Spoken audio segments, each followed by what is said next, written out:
Stephen Donald floats, shock Hansen. Foster reunion as All Blacks search for Robertson's successor. Rugby World Cup winner Stephen Donald has reignited debate around New Zealand Rugby's next head coaching appointment by throwing two unexpected names into the mix as the governing body searches for a successor to Scott Robertson. Robertson's sudden dismissal, coming just under 2 years out from the 2027 Rugby World Cup in Australia, has plunged the All Blacks into a period of uncertainty at a time when stability is traditionally prized. While several contemporary candidates have been widely discussed since the decision was announced, Donald has suggested that New Zealand Rugby may need to think far more pragmatically, and perhaps even controversially, if their sole objective is to win the next World Cup. Speaking on the Aftermatch with Kirst and Beeve, the former All Blacks fly half questioned whether NZR had considered turning back to two men who have already delivered success on the sport's biggest stage, Steve Hansen and Ian Foster. Both men are currently coaching together in Japan, and both boast World Cup winning credentials. Hansen is head coach in 2015, and Foster is a senior assistant during that campaign, before later taking charge of the All Blacks from 2019 to 2023. While Donald was quick to acknowledge the idea may sound far-fetched, he argued that extraordinary circumstances sometimes demand unconventional solutions. A brutal reset ahead of a home-away World Cup. Robertson's sacking has already been described by many within the rugby community as ruthless. The 51-year-old was removed from his role less than 2 years into a 4-year contract, despite being appointed with a clear mandate to rebuild and evolve the All Blacks following the turbulent end of Ian Foster's tenure. The timing has only heightened scrutiny, with the 2027 World Cup to be staged across Australia, effectively a home-away tournament for New Zealand. Expectations are immense. Anything short of lifting the Webb Ellis Cup would likely be viewed as failure. Donald believes that context changes everything. "We're trying to win a World Cup here," he said.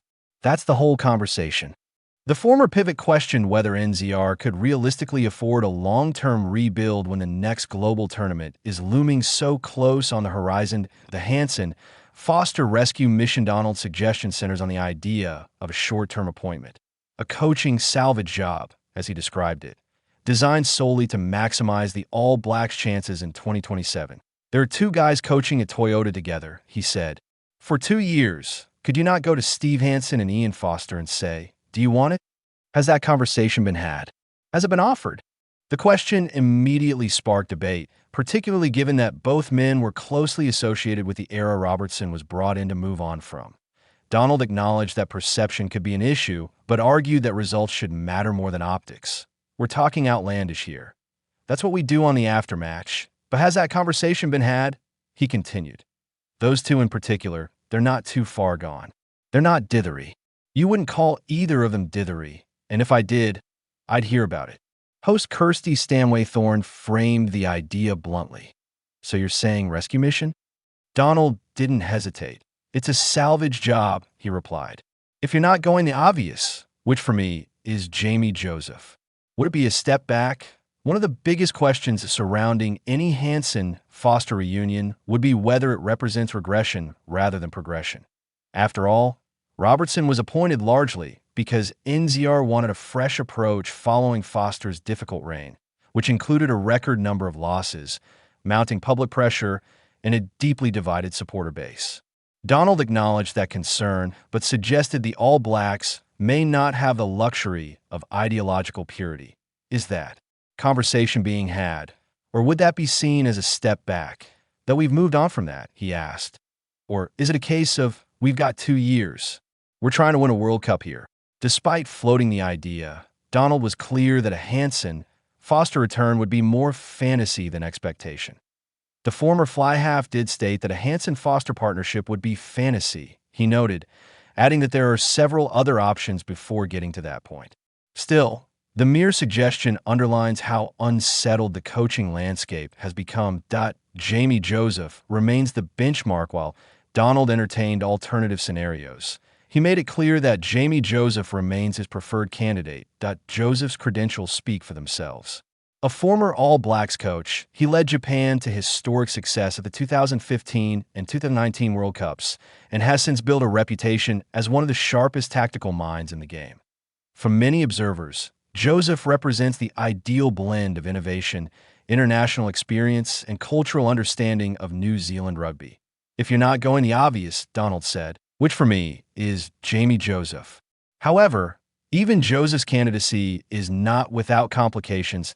But the Tony Brown question one potential obstacle to Joseph's appointment is the availability of his longtime assistant Tony Brown, who is currently contracted to the Springboks. The Brown's attacking influence was central to Japan's rise under Joseph, and many view the pair as a package deal.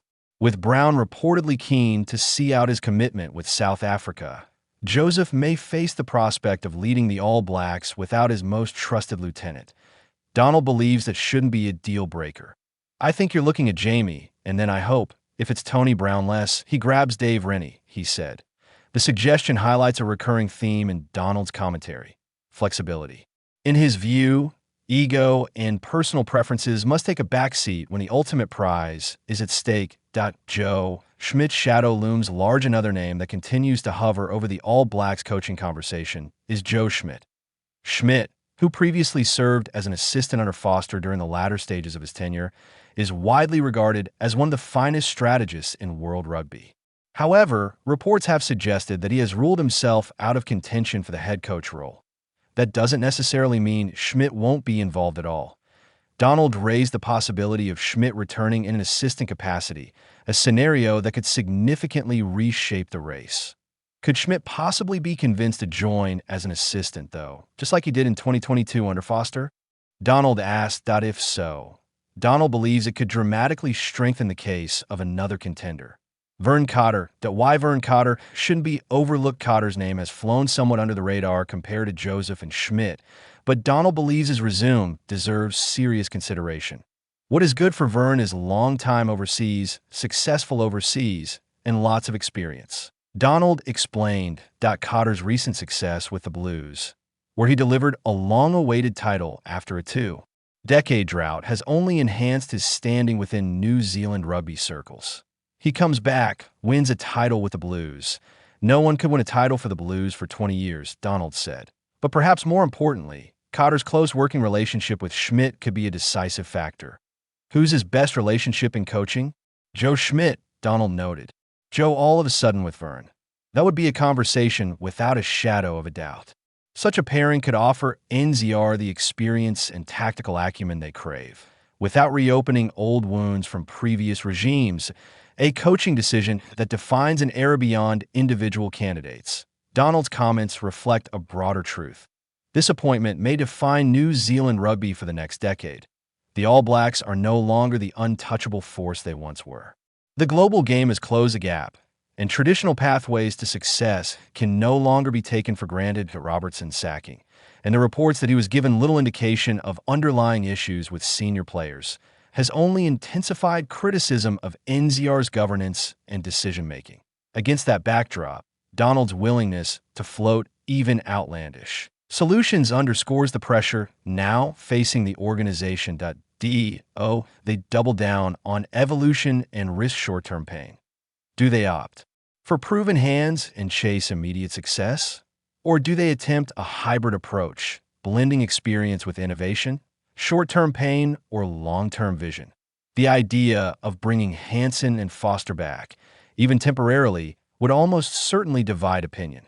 For some, it would represent a pragmatic acknowledgement that World Cups are won by experienced coaches who understand tournament rugby. For others, it would symbolize a failure to commit to genuine renewal. Donald doesn't pretend to have all the answers, but he insists the questions must be asked. We're talking outlandish here, he admitted. But has that conversation been had? In an environment where reputations, legacies, and national pride are all on the line, nothing can be ruled out.